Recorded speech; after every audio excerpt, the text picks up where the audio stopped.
Cut through the hype around smart cities and it becomes plain that they are simply about making urban centers work better than they have before. Funding them can be simple too, and government can help. But not necessarily with money. What's needed most is a reform of procurement processes, regulation and data sharing.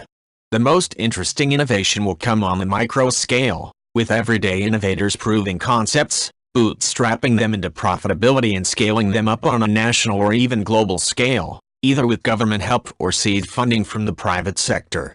But neither governments nor the private sector have solved the problem of how to work together to achieve these improvements.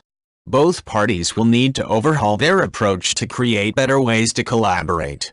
To realize the potential, our procurement, data sharing and financing models must change.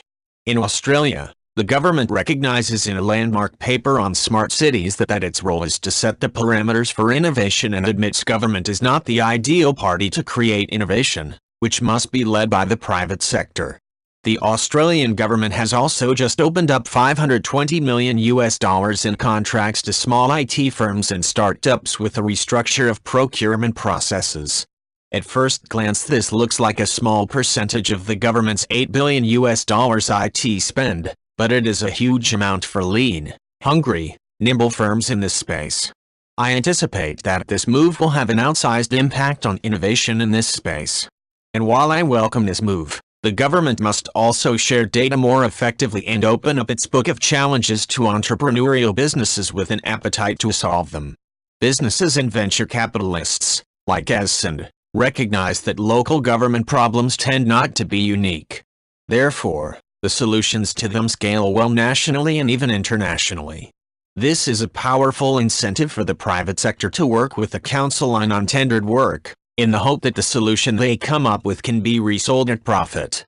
Until these reforms are completed, the private sector will remain frustrated. It knows how to invest and that people want smarter cities, but faces obstacles in working with government and getting innovation through prohibitive government procurement practices.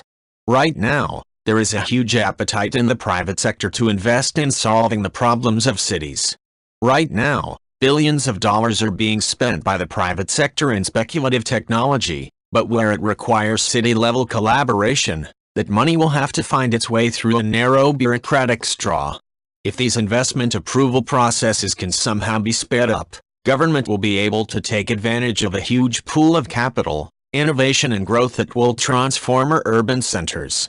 In addition to this bottleneck, innovative technology is not being deployed because there is still a central planning mentality rather than an iterative startup approach that could more effectively deliver solutions.